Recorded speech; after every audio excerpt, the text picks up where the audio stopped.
Whoa, why are your folks here? To my shock, Trevor, my hubby, dropped a bombshell. They're moved in with us. Hold up, you didn't say anything about this. I blurted, thrown for a loop. A quick glance and yup, his parents were totally making themselves at home, sipping coffee and lounging. Don't like it? There's the door. That was the last straw. Alright then, I'm out. I'm Natalie, 32, and up till now, a stay-at-home wife. Trevor and I have been married for 4 years. We met at work. He was the point guy for a client. A couple of work projects in, drinks happened, sparks flew, and things got serious. Natalie, you're a total go-getter. You light a fire under me. Really? That means a lot. Totally. I'd always given my all, but rarely got any props for it. That was our jam. Easy conversations and post-work hangs. One thing led to another, and after playing the dating game for a year, we went all in and tied the knot. 28 felt just about right for the whole till death do us part thing, and with him, it seemed like a solid bet. Marriage was a dream come true, at least at first.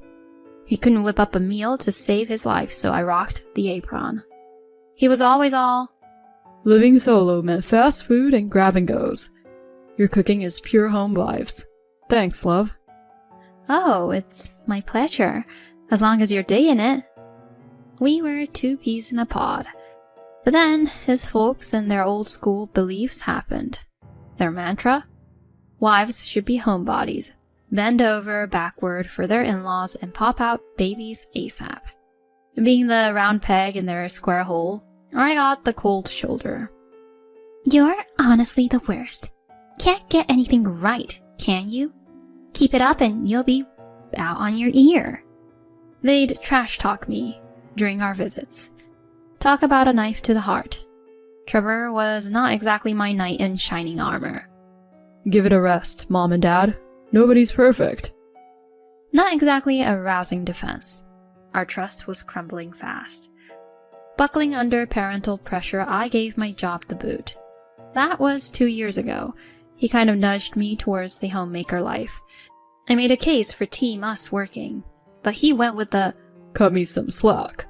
My folks are up my grill, saying, you're walking all over me. Just go with it, so I catch a break. He looked genuinely beat, so I caved. If my giving up my work meant better relationships within the family, I was all for it. But it turned out to be a big mistake. Being home 24/7 gave his parents a free pass to play puppeteer.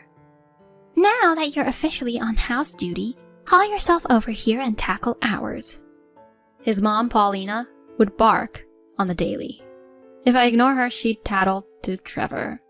So off I went, dragging my feet. Paulina, with that snarky grin, would unleash a mountain of to-dos. If I batted an eyelid, she'd snipe. Makes sense. You ditched house chores for a paycheck, so you're clearly out of practice.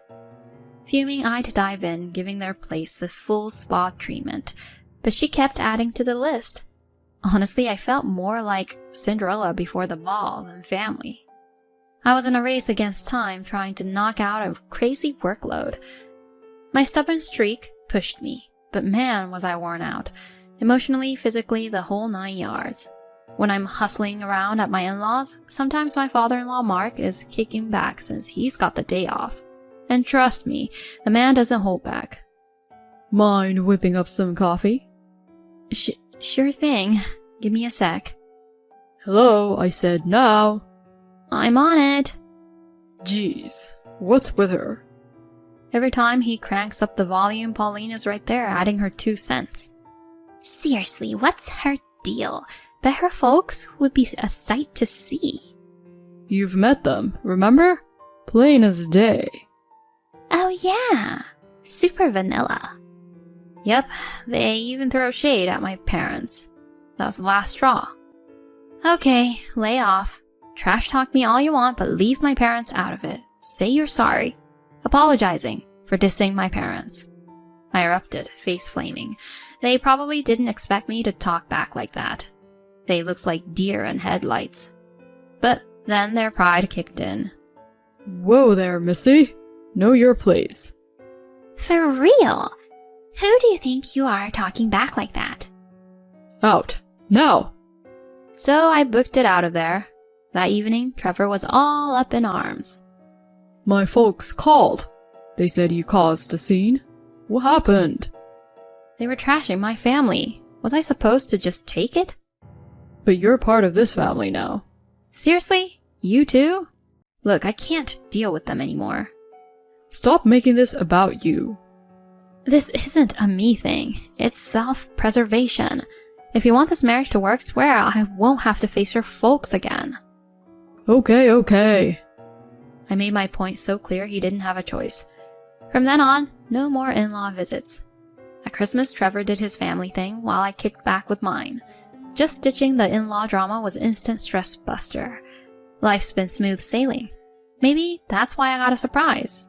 I'm expecting. We've hit our 4-year mark, so this wasn't on my radar. My chill vibes probably made it happen.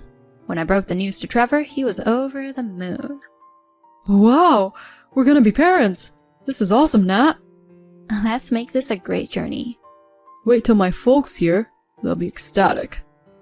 Ugh, why go there? I don't need reminders of their grandkid nagging. They'll probably want a mini Trevor and throw a fit if it's a girl. I brushed that off, focusing on the bub on the way. Just thinking about them stressed me out. Boy names? Girl names? I got lost in those thoughts. Trevor piped up. Mom and Dad want to throw a baby bash. But I was having none of it. No way was I erasing the past because of a new chapter. Meeting them? Hard pass. He was a bit bummed. Are you ghosting them for good? They're family. At least show up for the big moments. I sighed. Fine. Once the kiddo arrives, we'll do a quick intro. If they cross a line, I'm done. Deal. He looked totally beat, but the root of it all was his folks and their treatment of me. If they'd been chill, we could have avoided the drama. Then came baby time. I safely delivered our bundle of joy, Lisa. Gosh, she's a cutie. Trevor was over the moon, always cooing and calming her. His parents swung by the hospital for a visit. I was a bundle of nerves seeing them, but thank goodness they were all eyes on Lisa. Isn't she darling? Doesn't she have Trevor's eyes? For real? Absolutely. She's gonna be a knockout one day.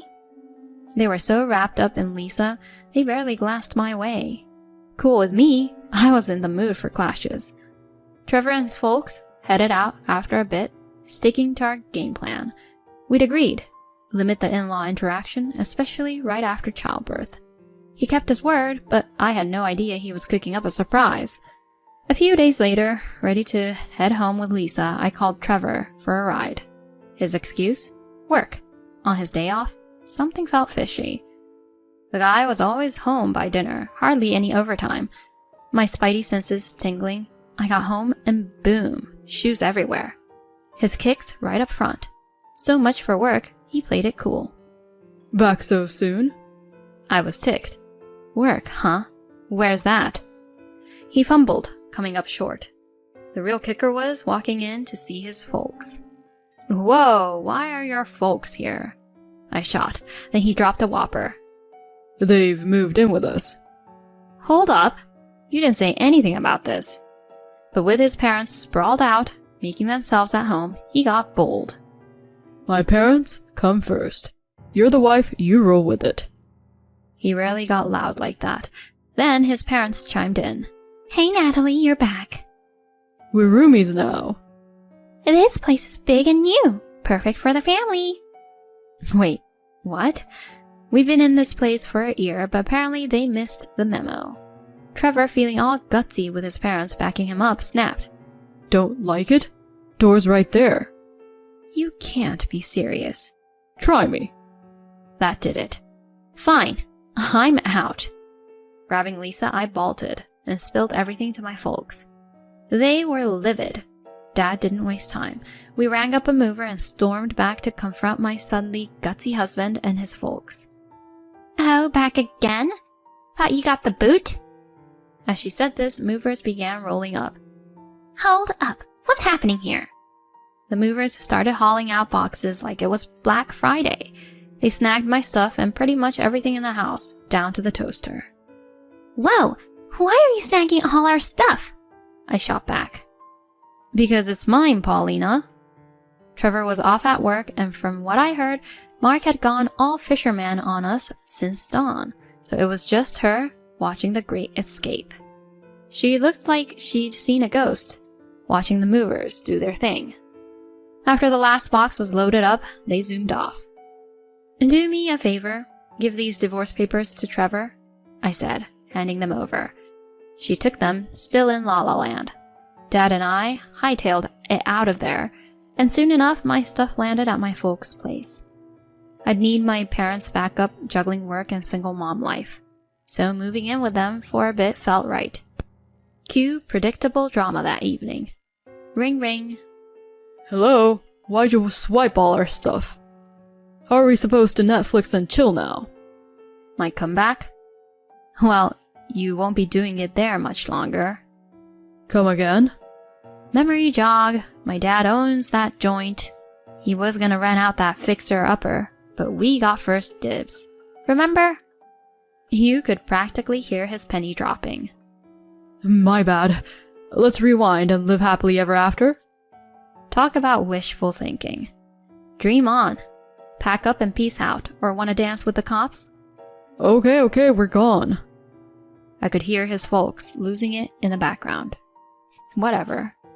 Fast forward. Divorce? Check. Child support from him? Double check. And if he's slacking, I can dip into his paycheck. Last I heard, Trevor and his parents were cramped in some budget apartment. Child support ain't helping their wallets. Karma's a trip, huh? As for me, I'm diving into mom life, backed by my folks, and after some hustle, nailed a job. Here's to grinding it out and watching my kiddo grow with grandma and grandpa around.